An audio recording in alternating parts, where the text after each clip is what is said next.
Play of the game from way down. True, silence. Rainer getting absolutely A team wipe. The living bomb's going. Oh my goodness, the ring. Bob says Nico gonna find Rainer.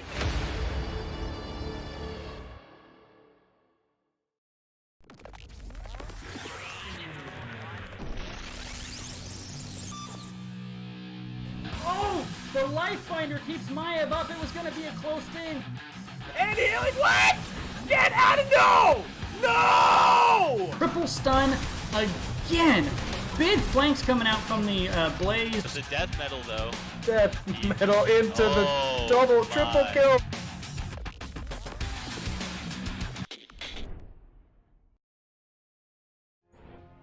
Hello everybody, welcome to the Nexus Gaming Series. I'm your host Arrow, and we're going to do a replay cast today for you coming out of Div D West. We're going to be watching the Baddest Dudes battling it out with Backbone Crimson Shadow. And since this is a replay cast, we don't have the normal draft to go through, but we do have some map information for you. So let's go ahead and take a quick peek at that. For the Baddest Dudes, we had the bans on Braxis Holdout and Battlefield of Eternity. And for Backbone, whole lot of Bs today. Tomb of the Spider Queen was banned, as was Volskaya Foundry. And the first map selection was actually Dragonshire, picked up by Backbone. So we're going to go ahead and get right into this game here. Game number 1 between these two teams. Now, when I load this up, I'm going to take a moment so that I can eliminate the observer information. You don't have to see how long the match is. Or, I guess, get to see how long the match is, depending on your perspective.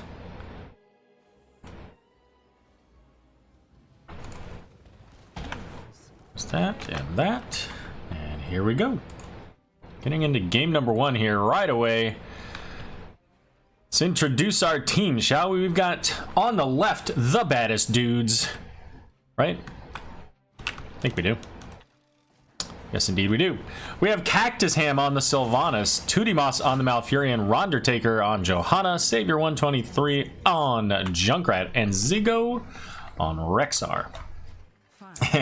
Welcome, Zigo. I just called your name. It's like I summoned you here. For the right, we've got Backbone, Simulationist on the ETC, Emerald Guard on Kel'Thuzad, Nazeebo going to be played by Exorcist, Malthael by Demon Grand. Is that right? Demon Grand? Yep. And Lucio by Lilobel. And both teams splitting up into their various lanes here right out of the gate. So a little bit of a different setup than many. Hey, Bigsby, welcome to the chat. We're doing a replay cast tonight, so this isn't live. So many of the players that are in this game may actually show up in chat. Oh, smokes. Well, good job, Cactus Ham. I did not expect to see a 1v1 kill so early in the game there onto that Nazeebo. So, checking out these talents, we've got the Prog Rock for ETC, Pale Horse from Malthael, so we may actually end up seeing some double soaking shenanigans out of that Malthael here. The Spider build for Nazeebo, Party Mix for Lucio, and the additional root time, right? Yeah, additional root time. And already at the 1 minute mark, the Baddest Dudes getting onto their camp here so that they can have that lane pressure. Quick rotation in from Backbone as all 4 of the Baddest Dudes are here.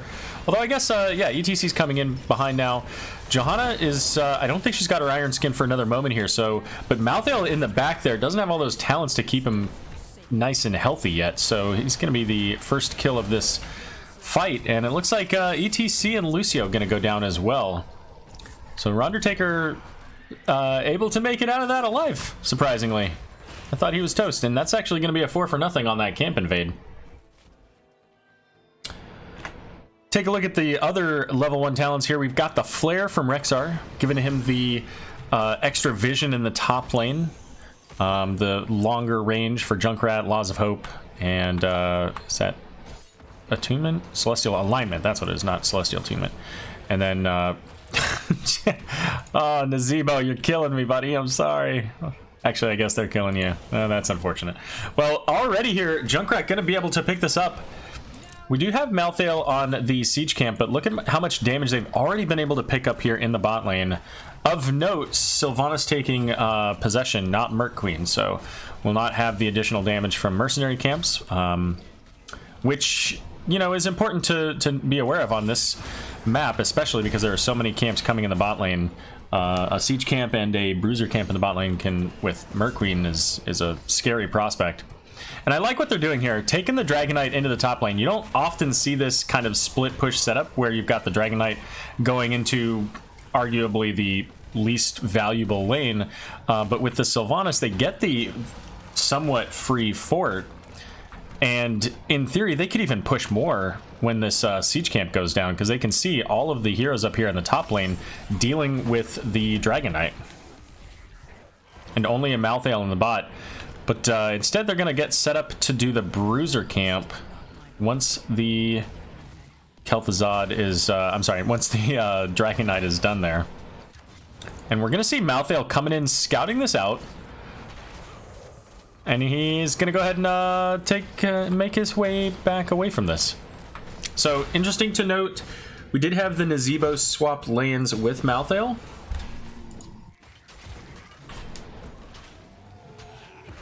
Sorry, I had a dog and he had opinions, and I wanted to make sure he didn't share them too loudly.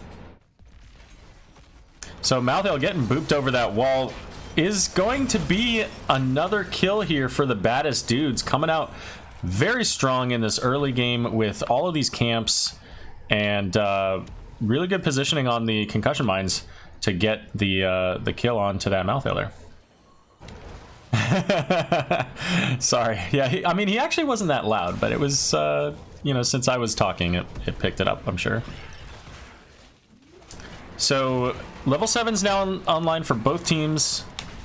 And I don't know enough about Malthael to know if the Soul Rip Talents are the way to go. I believe that they are. I think that they didn't used to be, and then they made some changes to them. Syl's going to get on the camp here, so that they can get the top lane pressure as well.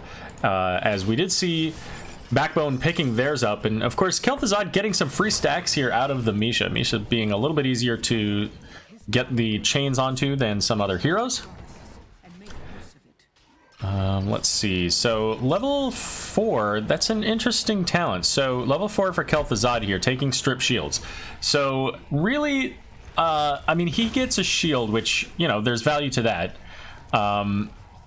As opposed to like the phylactery, which gives you the healing when you do spell damage.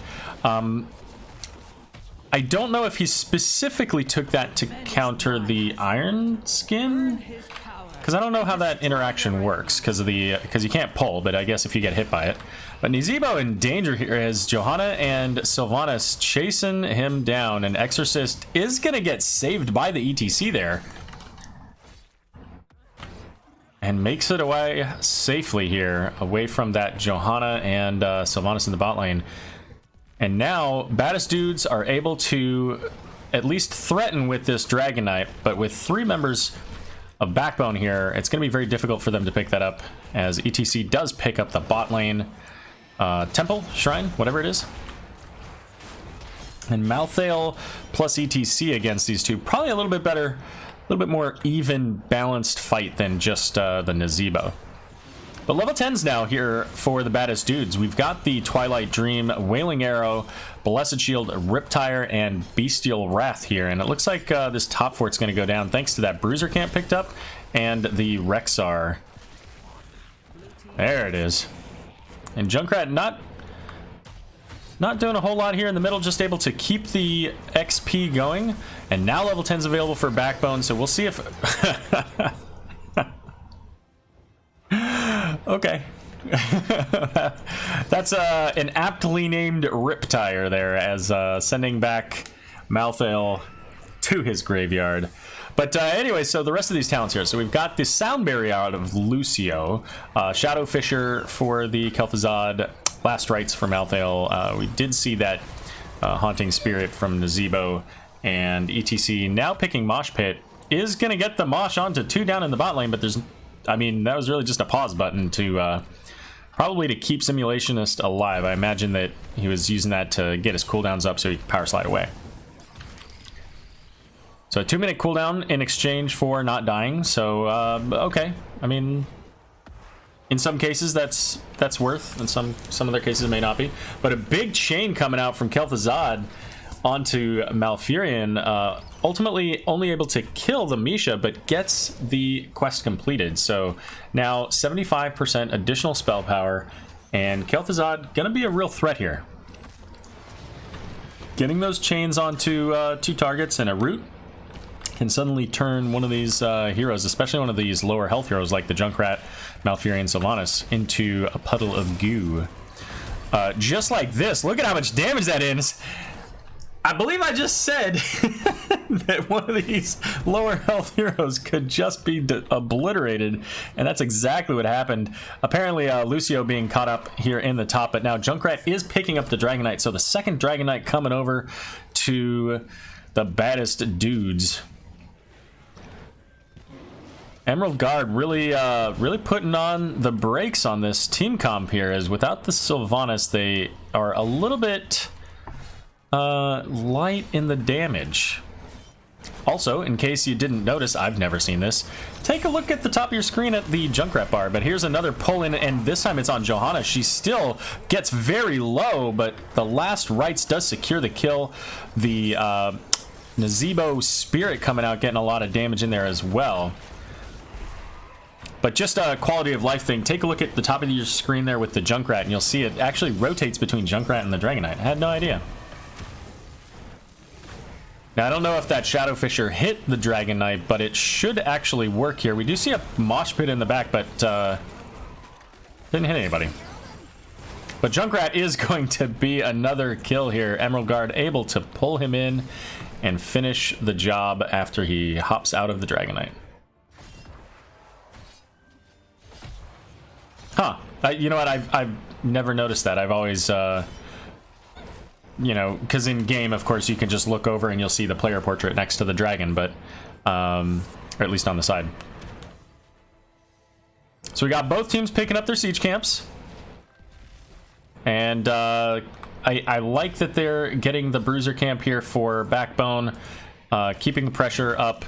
You know, it's in the top lane, again, top lane, least valuable lane, but it still is mounting pressure. It still can provide you catapults, all that good stuff. But ETC is going to power slide in, is going to make it to the point, but the rest of his team gets blocked by Rondertaker there in the back. And with that Twilight Dream, Lucio and ETC gonna go down, followed up by the Nazebo, and now there's just nobody for Emerald Guard to chain to that Glacial Spike. So a 3-for-0 trade here, as Baddest Dudes looking to come in and I imagine secure a keep out of this.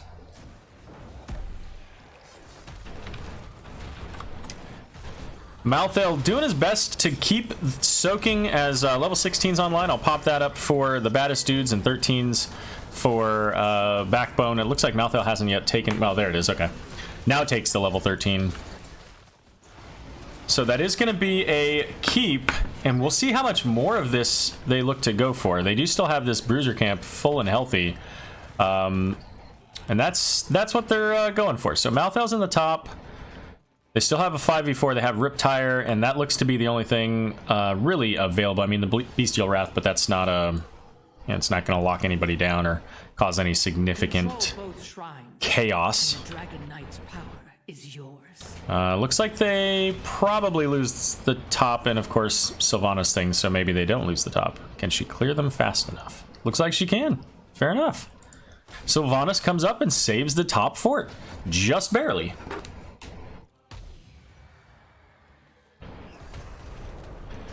And now we see Backbone looking to try to get some damage in onto the fort wall here.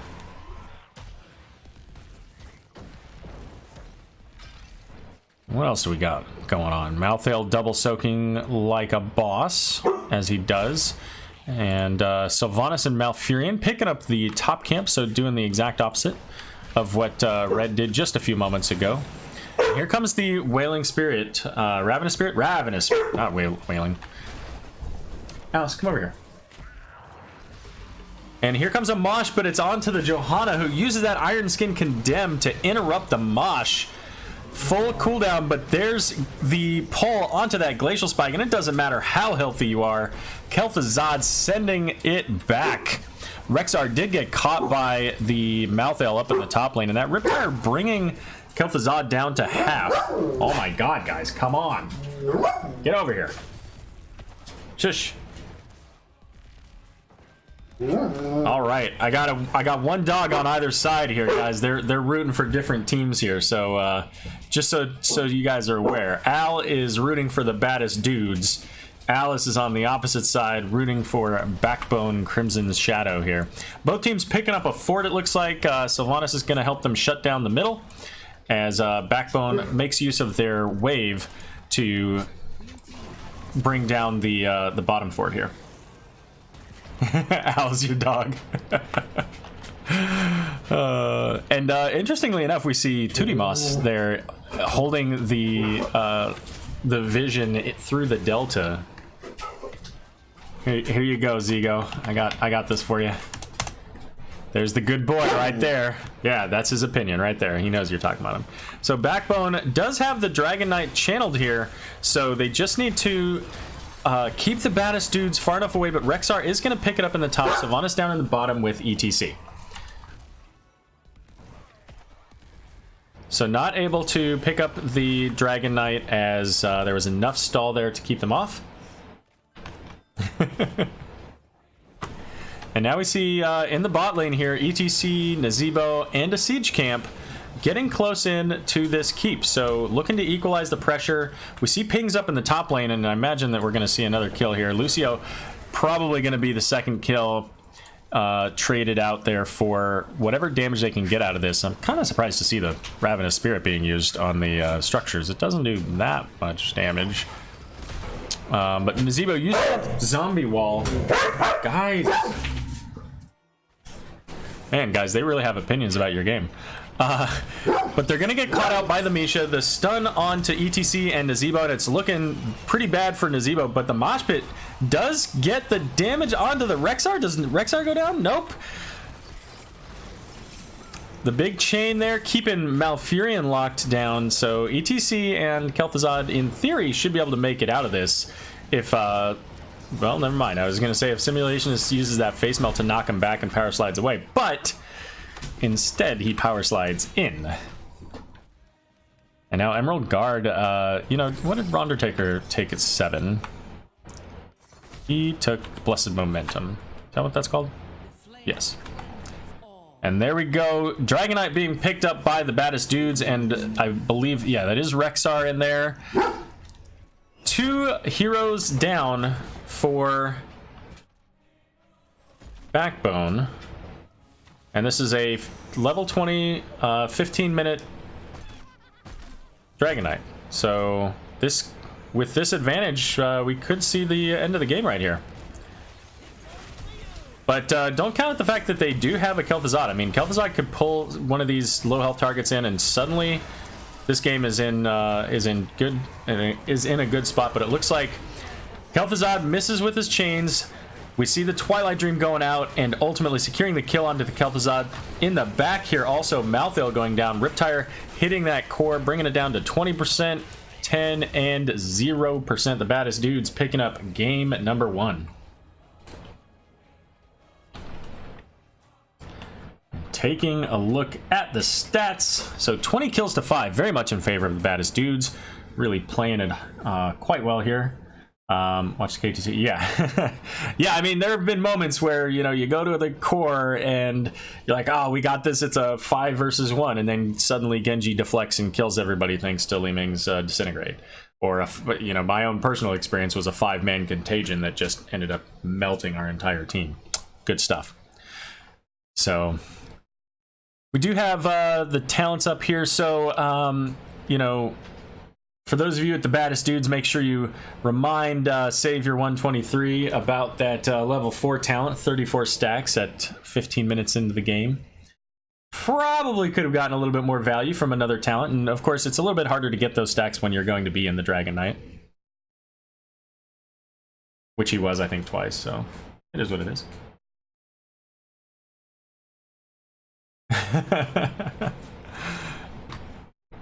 Taking a look at the stats here. No deaths for the Malfurion. Good job to Tootie. Big shout out to Tootie there. Siege damage from Junkrat, of course, hopping in that dragon, really giving you that value. Top damage on heroes going over to Kel'Thuzad, and that's no big surprise. He was destroying those heroes. Once he got his stacks, Master of the Cold Dark stacks built up, it was easy for him to get a player killed very quickly, and then wait for his cooldowns. Healing pretty similar there, tanking relatively close, although of course Rexar taking a lot more with that Misha value. And the double soaking Malthae, of course, right up at the top. All right then. So let's make sure that we get that point over to the Baddest Dudes. All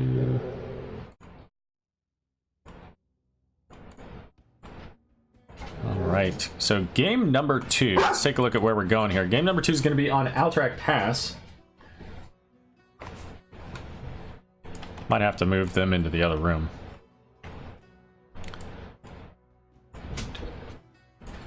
Let's take a look to see who selected this one. Map pick was the Baddest Dudes. And give me just a second here so that I can get everybody set up on their heroes. Looks like we're going to see some similar heroes. Oh, hey, here's a hero I like to see.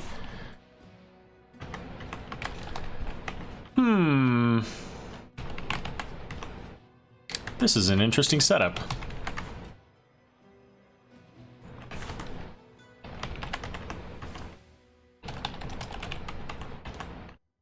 Wow. I'm seeing a couple of heroes we don't see very often. And there we go. Update that.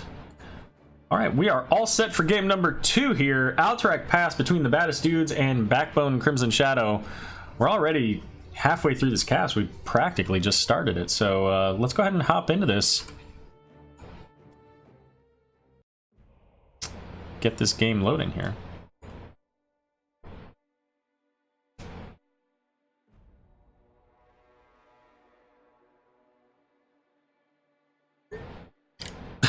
Oh well.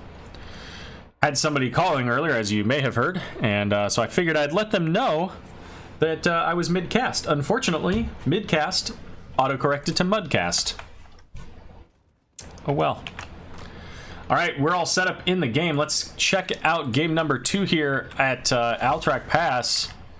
And you know what, let's introduce Backbone Crimson Shadow first, as they are looking to score a point to send us to a 3-game match. On the right, we've got Simulationist being playing Johanna. Emerald Guard going to be playing that Kael'thas. Exorcist on Sonya. Lilo Bell on Anduin. And Demon Grand on Zul Jin. And for the Baddest Dudes, we have Savior 123 on Jaina. Tudimos on Morales, Lieutenant Morales. Zigo on Arthas. Rondertaker on Anubarak. And Cactus Ham on Sylvanas. Of course, this being one of probably the... Maybe not even one of, probably the best map for Sylvanas. Certainly other maps are great for her, but really, I mean, any map is really good for her because she can shut down structures. But this one being extra special because of the cavalry.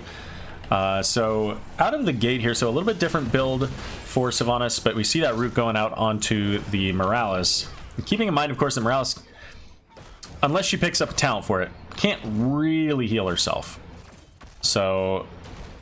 Popping the damage onto the minion just to keep healing, but it does drain her energy bar.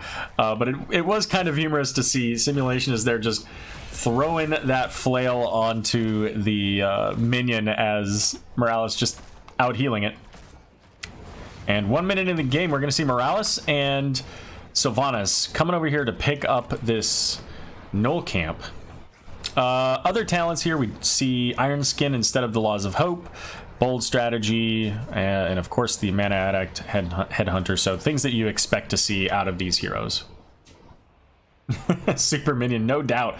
That minion able to take on the Johanna. And when you consider the relative size of the minions to the heroes, I mean, that's like your 6-year-old just tanking, you know, Andre the Giant. Andre the Giant being a wrestler for some of you guys who are younger. And in the bot lane, we're going to see maybe a kill onto Sonya. It is a kill onto Sonya. First kill of the game coming out for the Baddest Dudes. And this time I did catch it. Yay. It's always good when you can catch those. So we do see Arcane Intellect coming out for Jaina, electing to go into that slightly longer duration on her chills at level 1 and using Arcane Intellect to get the additional mana return when she hits heroes that are chilled. So slightly different build, but not abnormally so. I mean, plenty of people go with that build. So we'll see. I kind of expect then we're going to see the Blizzard talents at 13 and 16 maybe. They banned Junkrat and Rexar against us. Fair enough. Okay. Yep. Yeah, actually, I could have pulled that up. I can access that. I just don't have a good way to put it on screen. You know what? Maybe there's a way to do... I'll have to check to see... I'll have to check in with Falendrith to see if there's a way that we could set up a hero bans, just like they have the heroes in Soothsayer. So we see the rotation up. Not able to get the Kael'thas. He was either aware or just mindful of taking the safe route, coming back down into this camp. But the camp, the null camp coming up here into the mid lane, was picked up just before the prison camps. So we see the rotation down into mid to kill that out. Now, at this point, with 2 heroes in the mid, basically all the damage, really need to see the aggression coming out here from Backbone. But they're kind of wasting that value of that camp that they had, and they didn't soak out of it. They didn't get the prison camp, so they're really just electing to let the Baddest Dudes come in on this. And of course, Lilibel doesn't have a lot of mana, so this is a kind of a rough spot to be in for them. Already, Johanna having to pull back, using that Iron Skin. Exorcist in a bit of danger. The grenade from Morales does boop her away, but the Johanna now as well in danger, is going to get the kill from Arthas with that trait on his auto attack. So Exorcist coming back in, does have the Whirlwind, is getting some healing there, but ultimately surrounded by blue health bars and is going to go down. So let's take a look at talents. Level 7 up and available for the Baddest Dudes as they do pick up this camp. Start the channel on the prison camp. Let's take a look here. So what do we have? We have this full wall down thanks to the earlier pressure coming out from the Sylvanas and the siege camp. Now this time we do see the Merc Queen, and we're going to see a lot of value out of that as she does get the bonus onto the null camps, so she provides that extra damage for the null camps, but she also is going to provide additional, oh my goodness, loads of damage coming out onto Andu, and he's got to keep running, can't even stop to heal himself there. Does try to use the tap, but Jaina getting the kill secured with that long range Frostbolt. And here comes the Stormpike army.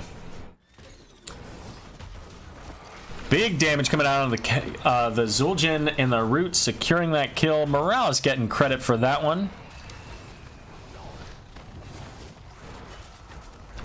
And we do see all 5 of the Baddest Dudes coming into the top lane. They really want to secure as much value out of this as they can, but they're spreading living bombs there.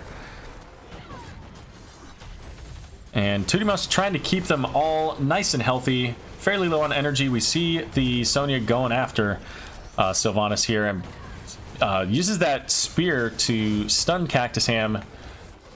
But unfortunately with the Morales right there, very difficult to secure that kill in a 1v1. And it looks like they will get the top fort in a few minutes, because they're not going to get it now. So never mind.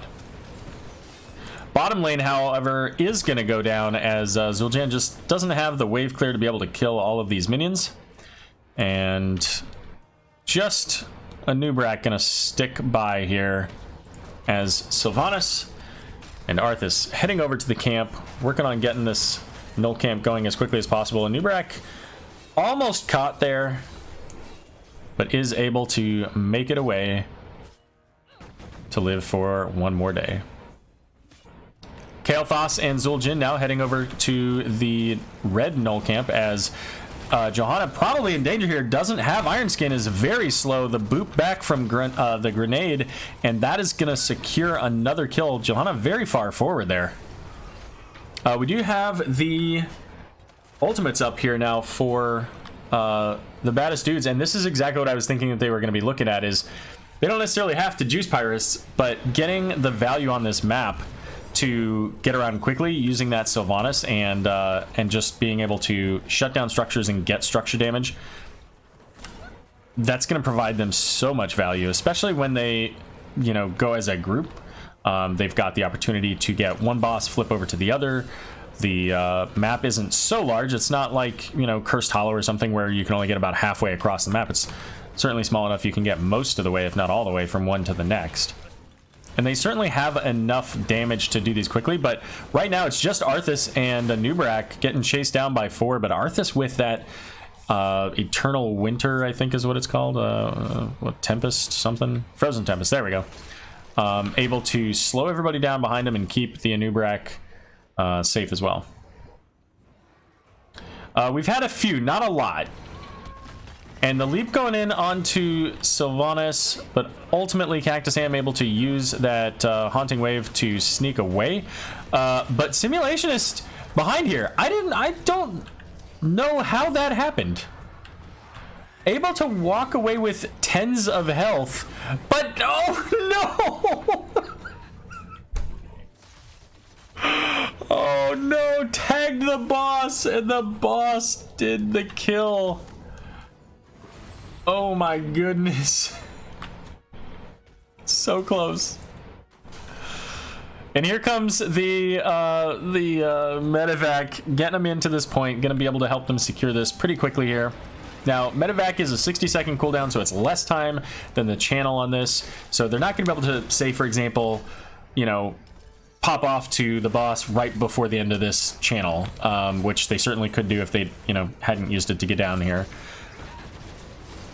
5 versus 5 now as Johanna back in the game here. Simulation is going in with the Condemn, has everybody surrounding him. Living bombs getting onto the front and back line, but there goes a cocoon onto Johanna. Exorcist uses that leap. Ring of Frost hits 3. This could be a big kill. Just kidding, it's not. It's instead going to be the counter kill onto the Arthas, but it's going to be the prison camp getting completed, and here come the Stormpike Guard once again. Sonya not quite finished, but isn't able to secure more than just that one kill onto the Arthas. And looks like maybe they might be able to sneak in on this Kael'thas. The salvation interrupted, I think, on accident in a way, because I think that Impale was meant specifically for the Kael'thas. But ultimately, the interrupt works, and Kael'thas going down, Johanna as well, and the team gathering together to secure the kill then onto Sonya. And here comes that medevac, very short range. 2D just said, you know what, why walk when I can fly? As they're getting this Sylvanas value in the bot lane. Now keep in mind we do have a camp in the mid and top lane as well, so we're going to see value going into those lanes. A Nubrak Bro charging in, pops the cocoon onto Kael'thas, trying to catch up to the Zul'jin here. Zul'jin just using the Tazdingo to get away. And should be able to secure this keep, although Zigo might be in trouble here. There are plenty of red health bars nearby, but the kill onto Johanna.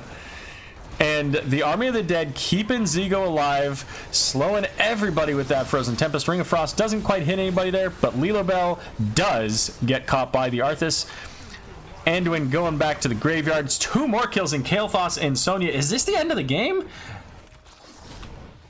They're pulling back here as Zigo very low health, and really most of the team is. We're going to see probably this top lane going down, and I think if this top lane goes down, then they might have stuck it out a little bit later here. Medevac coming up, and looks like they're going to the top boss.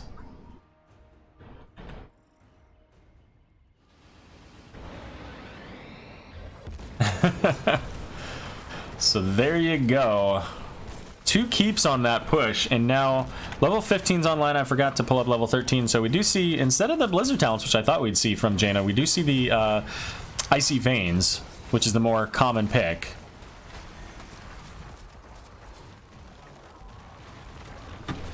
So boss is picked up, and we're going to see the mid camp picked up for Backbone here. Now, boss with 2 keeps down, if left alone, could, I imagine, kill the core. 1, not quite enough, but 2, I think, could do it. So they're going to have to clear this out. They're going to have the time to do it, as the baddest dudes are instead rotating down to gather the second boss. And now level 16's online. Oops, already had him up. Level 16's online here for the baddest dudes.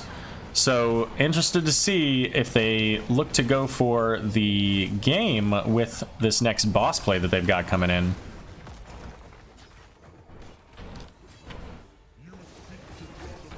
Got some minion waves going on here, both lanes. We see the boss picked up. The mid camp is going to get value, and if it's just left alone with that big wave there, it will eventually be able to secure that mid fort. So we've got a 5-on-5 here. Potential anyways. They're coming down soon. Iron Skin used for Johanna, so that's going to be a little bit, a good, I don't know, 16 seconds I think before she can use that again. And here comes the boss. Boss by itself is not significant value, but Blessed Shield going out onto 2. Impale, but there's that Iron Skin mentioned earlier. Cocoon going out onto Sonya. She's going to be out here shortly. The salvation was interrupted, and now Johanna having to pull away. Simulation is very low here at this point. Boss on the core, already about half health, but they're gonna get the kill onto that Johanna. Here comes the Ring of Frost again, doesn't quite hit anybody. Zigo going down, spreading the bomb to Tudimas, and the boss now almost dead. Leap hitting the midline there with Savior and Cactus Ham, but that puts Sonya into danger, and she gets taken out. So 4 versus 3. The boss, the core rather, is regenerating its health here,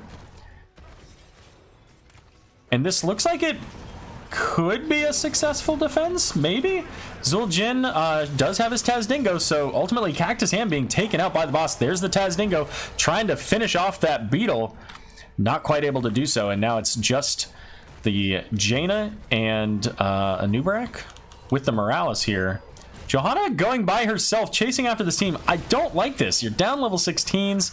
Yeah, they're kind of low, but that's exactly what I was going to say. They have this. Okay, they secure the kill onto the Anubarak. I mean, I don't know. How much mana does Jaina have? I feel like if they actually just turned around, maybe they even get that kill. Because that was risky. If Johanna goes down there, like, the next time that when Sylvanas gets up, they can come in and win this game. Fair enough, Cactus. 6k health on the core at one point there, so certainly, you know, possible that the baddest dudes could have closed it out there. Maybe hard to say. 6k is not insignificant when you're talking at level, you know, 16. All the cooldowns being down, you know, you've got to rely on Jaina to really get just a boatload of value there. So, but now keep in mind that with 2 towers down, the boss or the core can go down, so they do have to send back the Kael'thas. So this is a 4v4 as Anubarak is just respawning in here. And we did see that mid fort go down. Here's the Ring of Frost once again, doesn't land. Gonna need to talk to Savior about that, but they do secure the kill onto Johanna, and now onto Exorcist and Lilo as well. I expect to see a dead Zul'jin here in just a moment. But hold on, we have a pause as Zul'jin popping that Tazdingo. But with that Arthas slows here, ultimately not going to provide any real value. But Medevac coming in, and this is everybody on the team going straight into the core. Death timers are long enough that this should be the end of the game. Because Kael'thas doesn't quite have that same blow-up potential that the Kel'Thuzad had.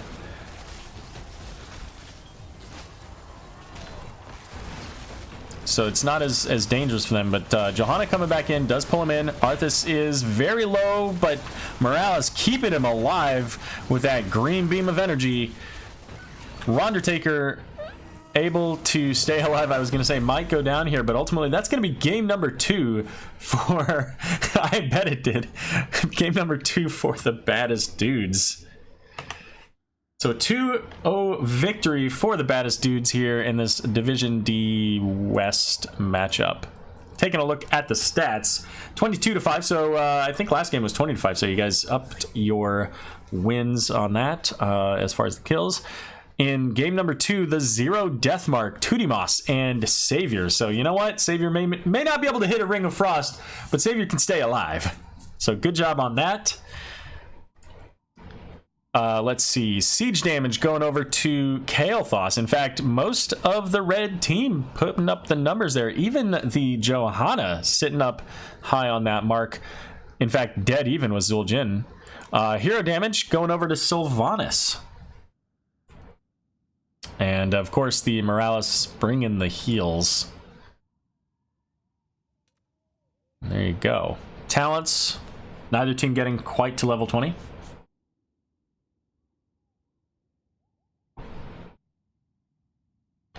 Alright. That's it, everybody. We made it through our full replay cast. 2-0 for the Baddest Dudes. Finally got the dogs to shut up. I think they're hungry. It's about that time. So everybody, thanks for stopping by today for this replay cast between the Baddest Dudes and Backbone Crimson Shadow. Really glad that you could stop by. Make sure you hit the follow button. And don't forget, on Sundays at 2 p.m. Eastern Time, we've got the NGS Rewind. It takes place on the Twitch. And the NGS Twitch at twitch.tv/Nexus Gaming Series. If you follow, you'll be notified when I pop off with all of these mini casts throughout the divisions of NGS.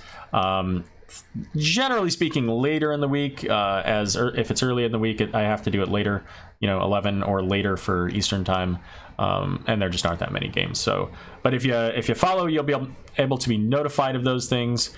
And again, appreciate you stopping by here. We'll see you back here soon. Have a good day.